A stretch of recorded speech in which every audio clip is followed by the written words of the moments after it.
7 tips to help you grow your Facebook group. Facebook groups provide a perfect direct line of communication with your most dedicated fans and followers. This has endless marketing potential for businesses, and it's something everyone should invest time into. But while a Facebook group is always useful, it's obviously going to be more useful if you have more members. In this presentation, we'll see 7 ways you can get more people to your group.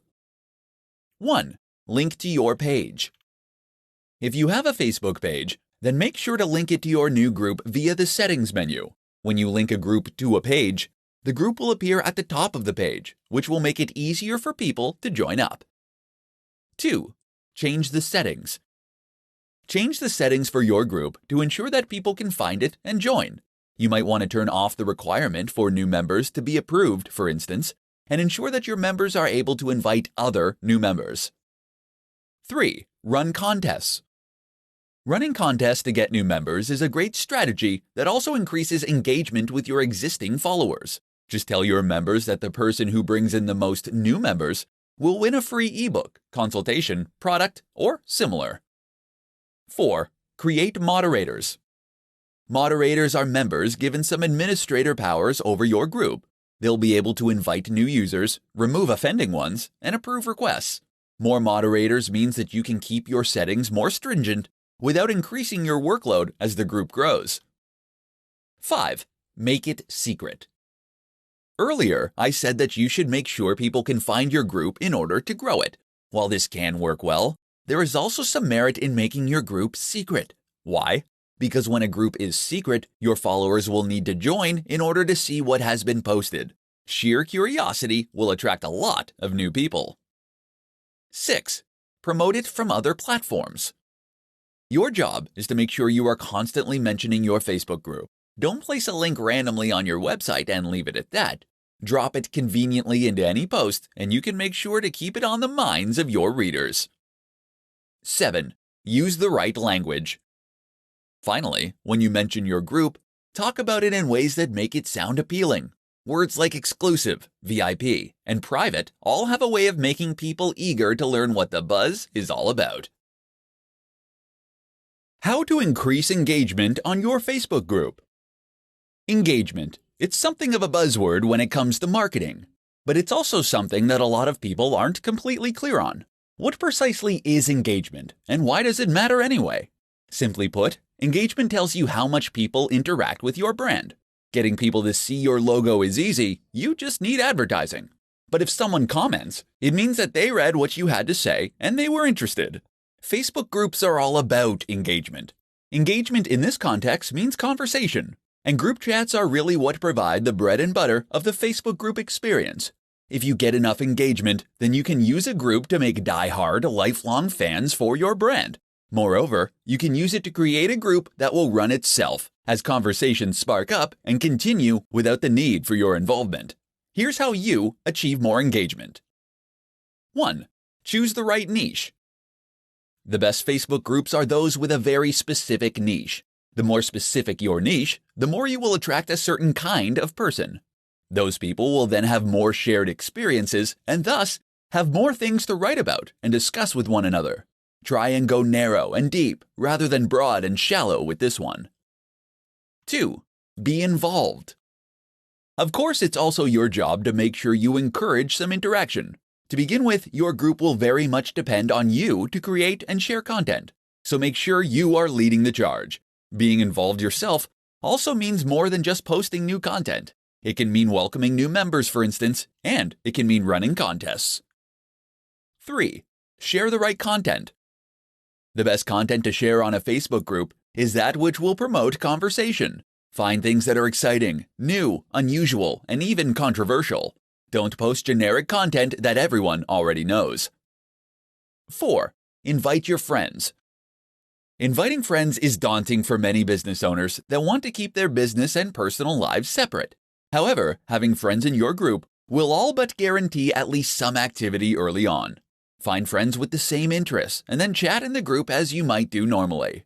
This will provide great conversations as starting points for other new members to jump onto, and the natural camaraderie will be apparent. How to set up a Facebook group for business.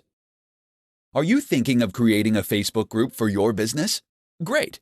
Facebook groups are among the most overlooked marketing tools on the web, and they have massive potential to help you grow your brand. The good news is that getting set up is really very simple too. Keep listening, and I'll show you the steps.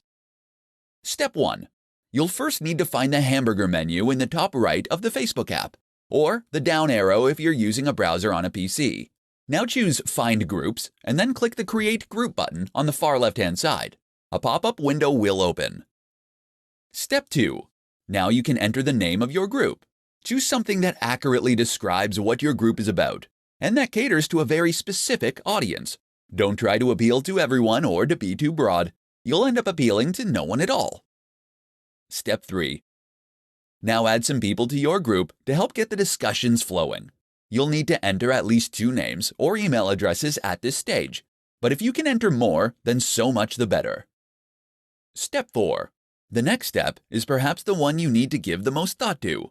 You'll now need to choose a privacy setting. There are 3. Public. Anyone can discover your group and see what you have posted. Closed. Anyone can see the group and who created it, but only members will be able to see the content that gets posted. Secret. Only members will be able to discover the group at all.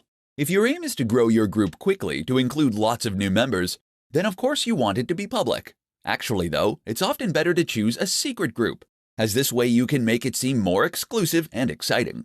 A lot of people will ask to join your group just because they'll want to see what's there. Step 5. Finally, click the Create button and you're good to go. There are many more settings to consider, but that's all you need to know to get your group up and running. The pros and cons of starting a Facebook group. Facebook groups are just one of many options for businesses looking to market themselves online. They are just one of many options for businesses looking to market themselves on Facebook alone. With so many platforms and tools out there, no company can possibly include every single one of these in its strategy. So it all falls to you to decide which marketing strategies are the right ones. In this presentation, we'll take a look at the pros and cons of Facebook groups specifically to see whether they are a good option for your business. Pro. They're great for engagement. Facebook groups encourage a lot of engagement. They are ideal for encouraging communities to form around your business and for helping people feel like a part of something. That's amazing for getting people more invested in your brand. Con. They're not the best for organic growth. Facebook groups are often set to secret, meaning they can't be discovered in the feed. Even if yours is not, you will find it's less effective at organic growth than is a Facebook page. That's because Facebook page posts can be shared by your users to their broader networks. Facebook groups don't provide this option. Pro. They can run themselves. Eventually, a Facebook group will end up running itself. This is ideal if you want to step back and let your community grow without needing to do anything. Set some moderators and let your users create posts that they will fill with new content without your needing to raise a finger. Con. They require an upfront time investment. At least at first, though, these groups will involve a time investment as you'll need to encourage new members, post content, and also moderate everything that happens. This can take a lot of work, and especially if you need to approve new members. Pro. They're great for market research. With a Facebook group, you have a direct line of communication with the very people that buy your products. This can be ideal for learning about what attracted them to your business in the first place and informing future decisions. Con. They can hurt your branding. As mentioned, a Facebook group requires a little moderation. If you aren't doing this enough, then you might find that the conversation can at times become toxic. This is bad news because it can end up reflecting badly on your brand. So, is a Facebook group right for you? The difference between Facebook pages and groups. When it comes to marketing on Facebook, most people are familiar with how Facebook pages work. Facebook pages provide a kind of shop window or a flyer for brands. They provide a canvas where you can talk about your business, show off your portfolio, and potentially share posts and information from time to time. While Facebook pages are useful though, they are just one option. And the real power of this platform comes into play only once you understand this and start using multiple features at once to get your message across. Enter the Facebook group. What is a Facebook group? A Facebook group is like a page in that it is a platform for your brand that can have lots of followers, or in this case, members. The members of your group will then be able to post in your group and will see the content you share. The idea of Facebook groups, when used by the general public, is to present a place where they can discuss upcoming events and topics in a private forum. If you were to plan a stag party, for instance, you might start by creating a Facebook group and adding all the members who are going to be coming. Facebook groups, therefore, act in a much more direct and intimate manner as compared with Facebook pages. The differences. The differences go beyond the intended purpose, however. One big difference, for instance, is that a Facebook page allows people to share content that will then be seen by their wider network. This is a great way for a brand to get more followers and to gain more and more likes. Facebook groups do not allow you to do this. That said, though, Facebook group posts are more likely to appear on the newsfeed than our Facebook page posts. That means you can more frequently contact the same person, and it means they'll see more of your content in general. Another difference is in the settings and options. A Facebook group can be set to secret, for instance, which means that only members will be able to see the content posted there, and other members won't be able to discover it by searching for the subject. Facebook groups are typically better for encouraging engaged and quiet chat between like-minded individuals, whereas Facebook pages are more commonly used as a jumping-off point for a business.